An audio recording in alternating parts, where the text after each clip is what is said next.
Okay, well, here we are. Welcome to Breaking Convention.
Hello.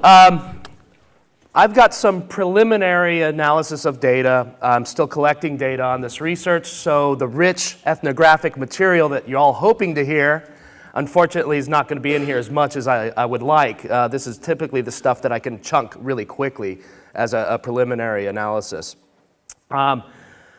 My research started, as Anna said, it shifted away from my studies on Mayan concepts of physiology and medical system work through a variety of various options and thoughts that I went through while I was unemployed. And then I became a full-time stay-at-home dad, so I had to come up with a very clever way to pass the time, which was I could do research for free and in the evenings on the internet. Been listening to Psychedelic Salon, Lorenzo's podcast, Lorenzo Haggerty, and was fascinated by some of the talks he had on there about psychedelics used as healing, stuff I didn't know about. Because I got out of the scene when I was a young kid, have come back to it. And was really fascinated by this material and started talking about it with people. And Axel Klein, he's our pusher, said, here, write me an article. And since I can't publish my straight work, I can publish this work. You go where the job is. So I've continued with this with great interest. So I was studying a web forum on cannabis and psychedelics.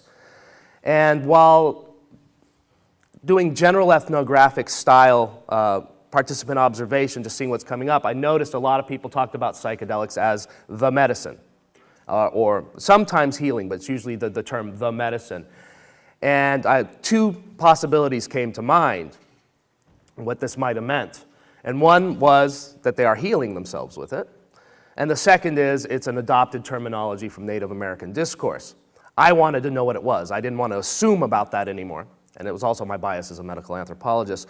So I started a study after spending a lot of time on this forum for about 2 years before I felt I had built the rapport to ask the questions.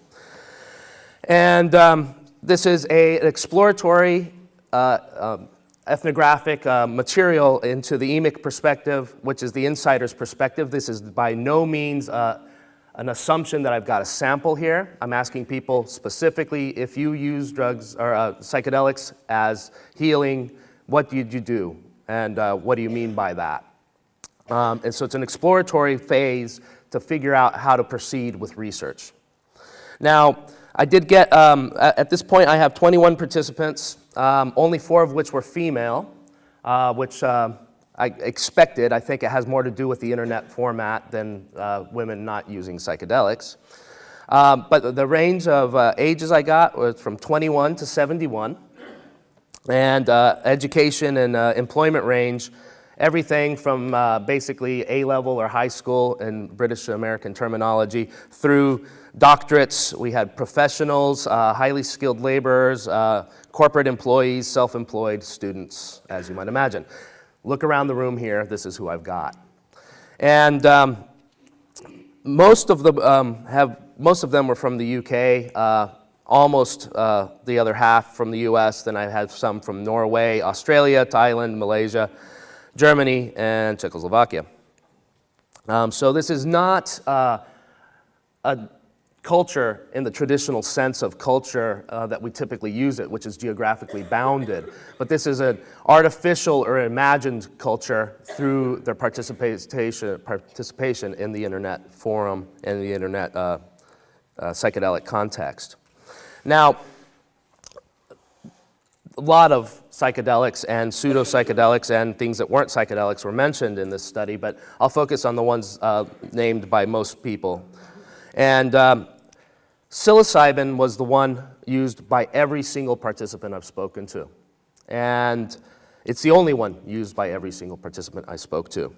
The range of events or uses ranged from 1 to 627. I'm assuming that's an assumed number, but maybe not. It's rather specific. The average usage was 66 times, the median usage 15, so it skewed a couple of high-end users. Then LSD was used by 13, ranging from 1 to 210 uses, average 34, the median 17. So fewer individuals were using LSD. The highest range was lower than the psilocybin, but overall more people were using it.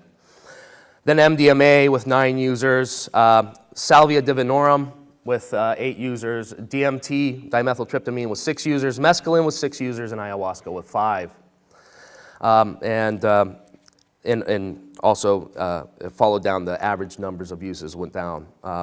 So as you might imagine, most people had, or the most information I have is about psilocybin, because it's the one that everybody did. But there were some patterns in usage, and I found these patterns interesting because almost everybody mentioned psychotherapeutic aspects, which is what we would expect from what we're seeing in the studies going on, what we expect about things affecting our cognition. This is not terribly striking. There was usage for emotional imbalances, personality work, end-of-life fear, inner exploration, control of thought patterns, anxiety disorders, depression, bipolar disorder, interpersonal relations, addictions, self-acceptance, self-esteem. I also have addiction under biological. Some of these cross over, and all these categories do interleave with each other in various ways. Self-acceptance, post-traumatic stress disorder, phobias, repressed memories, alienation, stress, spiritual development, anger issues. Pretty much what you've been hearing quite a bit in this conference. The only one not mentioned for this is Salvia divinorum. Nobody seemed in my study to be using it for psychotherapeutic type of aspects, which surprised me because that's what I've started using, and it's been very healing in this context. So I found that very interesting, but I think it has to do with the approach and the rapid action and being able to integrate that. Then a special subset of psychotherapeutic I wanted to mention is a well-being side, and I'm highlighting this for a reason, and I'll mention that in a little bit, but it's a part of, I think, a bigger puzzle of what people might be doing in self-healing with this. And this is a well-being, unconditional love, and acceptance, unity with the world, or God, or the universe, different speech. Almost everything was used for that. Again, Salvia wasn't, and nobody in my study used LSD for this, or mentioned it specifically. Again, resetting the brain was another one. Gaining perspective was an important one. So in terms of healing, gaining perspective meant finding out what you're doing wrong that leads to this particular biological imbalance or emotional imbalance, muscle pains and whatnot. If I'm holding my body this way, I've got perspective on how I hold my body, or I have perspective on my thought patterns. And then, again, a special subset of the perspective is an ecological sense. I am part of this greater system, the universe, God, however, the ecology, however they care to mention it. Now, a lot of this seemed to happen through a mind-body integration, which a sense that the body and the mind were one functioning unit. So this is, again, that kind of related to the ecological aspect in that it's bringing all the parts together and making those linkages. And through energetic type stuff, so like discourses about chi and energy work, but energy also coming from the universe. Then pain was alleviated, often through an alleviation of pain just as a analgesic, but also through this knowing how your body would work. And then a variety of biological, very strictly biological aspects, and including a knee ligament that was supposed to have surgery and didn't need it. Pain, tinnitus seems to be related specifically to psilocybin and DMT. Migraines, obsessive compulsive disorder, twitches related to that, I believe. Anxiety disorders, depression and bipolar, but LSD seems to have worked for asthma, allergies, wart, and MDMA, somebody suggested is using for Asperger's syndrome because the increased empathy made them more able to see what's going on in the interpersonal relationship. And then mescaline and ayahuasca, both were mentioned as purgatives, and the very biological use of purgatives if you happen to have intestinal worms and parasites. I think that was drawn from an ethnographic understanding of it. But, and ayahuasca was mentioned for malaria. Again, I think that might have been from the literature as opposed to personal relationship with it. And part of this is the dosing, and I found the dosing very interesting because it was very idiosyncratic, but it was, as you all expect, not often. 4 doses, 1 a week apart, and that was it for one individual. At least 2 to 3 sessions a year. I'm not sure what the high end of that is, but that's the fewest. The mushrooms tend to decide for you when it shall show up. After a heavy psilocybin trip, I feel no need to take the substance for 4 to 6 months. Sometimes every other week, sometimes with pauses of 2 to 3 months, once or twice a month. You sort of see a pattern. It's sort of a monthly, seems to be the more regular one. My favorite answer is perhaps not necessary, but who would refuse another opportunity to re-enter a state of grace at any optimal opportunity? The schedule would be whenever possible, daily, monthly, yearly, or whatever works for you. So I thought that was a nice poetic one. You feel good, what's wrong with it? I did ask if anybody had been healed unexpectedly, and it was not generally, the typical sense was no, you have to have the approach of healing. You need to go in with that set. But however, unexpected healing seemed to be more related to better than expected. They went in with I wanted to do this, but it worked better than I expected. And the only surprise that I got was actually with dimethyltryptamine for tinnitus. That was a very unexpected effect, and he has experimented with that with the DMT and psilocybin both working for about a week, which, as he says, if you have tinnitus, 1 week is an eternity of silence. So I highlighted a couple of particular, sorry, I'm getting parched. Types of healing mentioned here, and the ecological, the well-being, the connectedness, the energetic type stuff, but the ecological perspective. And this seems related to me quite strongly with a concept started by Anthropological. He came up with this in 1979, I believe, which was an idea that we are obsessed with finding the pathology.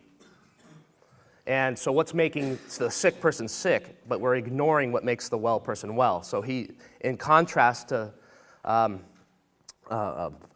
pathogenesis, he came up with the idea of salutogenesis, what causes health. And over a few years and the different people researching it, it's been refined to an idea of a sense of coherence defined by statistical psychological measures.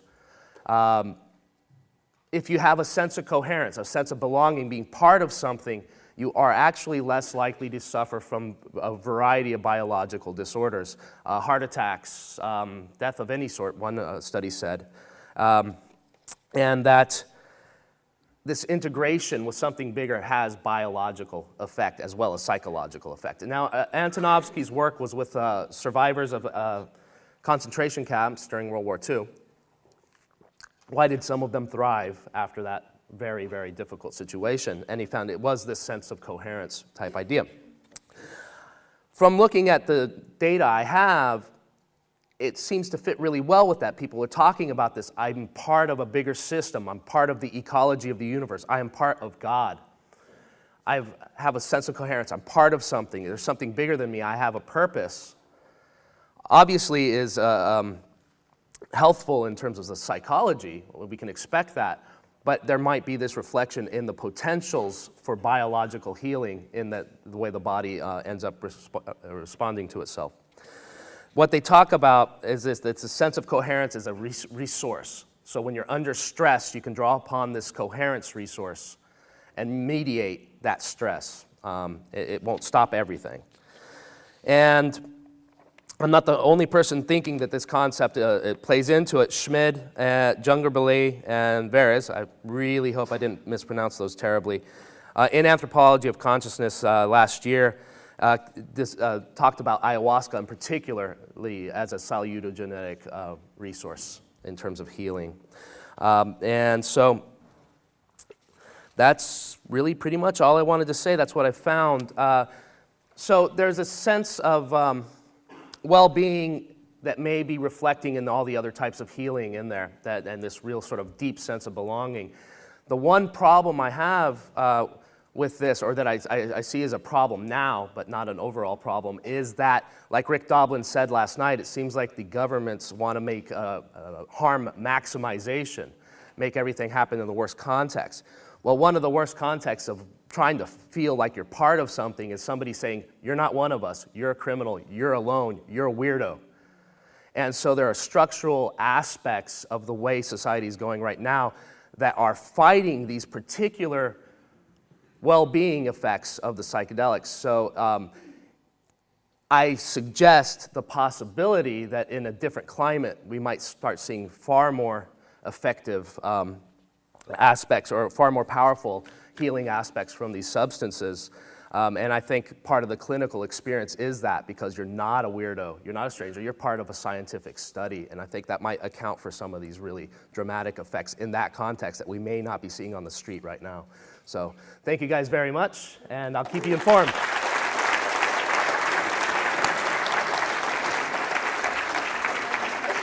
Do we have time? Okay.